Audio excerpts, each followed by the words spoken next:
Krijuesi është brenda nesh. Hermetizmi, ADN-ja si paskyra e vetë kozmosit dhe tendenca e njeriut për ta dërguar atje. Nga Kol Marku, Itali, used to be on would have. Burn. Hyrje krijuesi i universit, nëse ka ekzistuar ndonjëherë, është brenda nesh. Thënia e famshme, si lart ashtu poshtë, lat quod est superius est sicut quod est inferius, është një nga postulatet themelore të hermetizmit dhe lidhet ngushtësisht me traditën ezoterike dhe filozofinë kozmologjike që i atribuohet figurës së Hermes Trismegistus.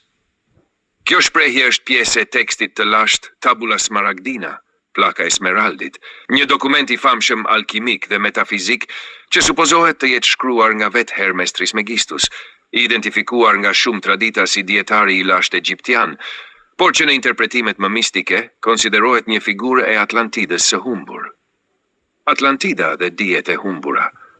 Shumë autor ezoterik të shekujve djamatnarciks, si Manly P. Hall, Helena P. Blavatsky dhe Rudolf Steiner, sugjerojnë se Hermes Trismegistus ishte një dietar i Atlantidës, i cili pas përmbytjes së këtij civilizimi soli dijet e lashta në Egjipt dhe i transmetoi ato përmes një linje të urtësisë hermetike. Sipas këtyre teorive, Tabula Smaragdina është një trashëgimi atlante, e mbjetuar në formë të kodifikuar. Ky tekst konsiderohet si qelësi simbolik që lidh makrokozmosin me mikrokozmosin dhe interpretohet në shumë rryma si kodi dijes kozmike të humbur. 3. Përkthimi i frazës dhe konteksti filozofik. Teksti latin i Tabula Smaragdina përmban rreshtin. Quod est superius est sicut quod est inferius, et quod est inferius est sicut quod est superius. Përkthimi, ajo që është lart është si ajo që është poshtë, dhe ajo që është poshtë është si ajo që është lart. Kjo formulë përfaqëson një parim të korespondencës universale, një ide themelore në shumë sisteme filozofike, mistike dhe spirituale që nga Babilonia, Egjipti, India e deri në traditat neoplatonike dhe të kabalës hebraike.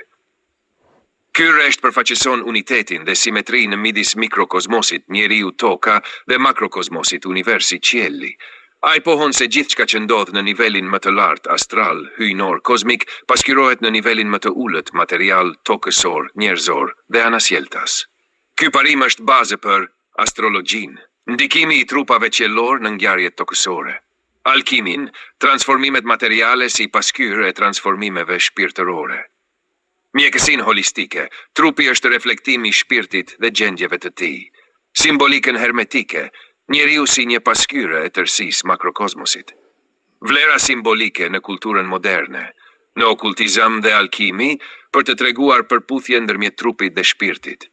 Në filozofi për të përshkruar ndërlidhjen e realiteteve, në letërsi dhe poezi për të përforquar iden e reflektimit dhe unitetit.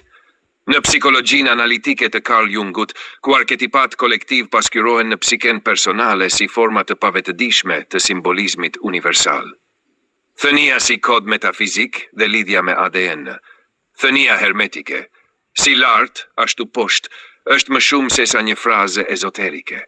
Ajo është një kod metafizik, një princip universal që sfidon ndarjen me shpirtërores dhe materiales, midis yjeve dhe qelizave, midis kozmosit dhe njeriut. Në një kontekst modern shkencor, ky parim korespondon me strukturën e ADN-së, një spirale mikroskopike që pasqyron rregullin, rendin dhe simetrinë e universit. 5. Pafundësia që bartim brenda nesh. Në epokën e eksplorimeve hapësinore, ku sytë tanë kërkojnë galaksi dhe horizonte të reja, shpesh harrojmë se vetë trupi i njeriut është një univers i brendshëm. ADN-ja, materiali gjenetik i jetës, është një strukturë jo vetëm biologjike, por edhe simbolike që bart konceptin e pafundësisë. ADN-ja si fije e pafund. Çdo qelizë e trupit përmban rreth 2 metra ADN. Me rreth 3,2 trilion qeliza në trup, gjatësia totale e ADN-së është afër 10,80 miliardë kilometra. Kjo distancë mund të përshkojë rrugën tokë-diell dhe të kthehet mbi tadërsit e herë. Gjatë, ADN-ja si bibliotekë kozmike. Brenda nesh fshihet një strukturë e pafundme dhe komplekse. ADN-ja mund të shihet si një bibliotekë kozmike, ku çdo gjen është një fjalë në një fjalor të lashtë të koduar. Aty ndodhet historia e krijimit, rrëfimi i jetës dhe fjala e parë e njeriut. Kjo ide lidhet me konceptin hermetik të njeriut si mikrokozmos, një pasqyrim i gjithësisë. Carl Sagan thoshte, ne jemi të bërë nga yjet. Përbërësit kimik të trupit janë të njëjtë me ata të yjeve. Një thirrje për vetëdije. Kur njeriu ngrit syt nga qielli në kërkim të përjetësisë, ndoshta duhet të fillojë nga vetja. ADN-ja është një kod i vjetër, një strukturë më komplekse se çdo kompjuter. Prandaj njeriu është një univers neqe, siç e përshkruan teksti motivues I faqes Quelli che non sapevi. Kufite e përjetësisë, kapsula funerale në orbitë. Më 16 qershor 2025, një kapsulë që mbante ADN dhe hirin qis personave të ndjerë, u shkatërrua gjatë rikthimit në atmosferë. Ishte pjesë e një projekti të varrimit kozmik nga kompania Celestis. Ngjarja ngre pyetje filozofike mbi përjetësinë, vdekjen dhe kufijtë e teknologjisë. Gjit. Shpirti dhe rikthimi te yjet. Në filozofinë orfike dhe pitagorike, shpirti është I pavdekshëm dhe synon të kthehet në sferat hyjnore. Platoni në Fajdon shkruan, shpirti është më I afërt me të përjetëshmen sesa me trupin që vdes. Pra, dërgimi I ADN-së në orbitë është një ritual modern për rikthimin në origjinë. Andit, hybris dhe nemesis moderne. Në mitologjin greke, hybris, aroganca e tepruar për të sfiduar perëndit, shoqërohej me nemesis, ndëshkimin hyjnor.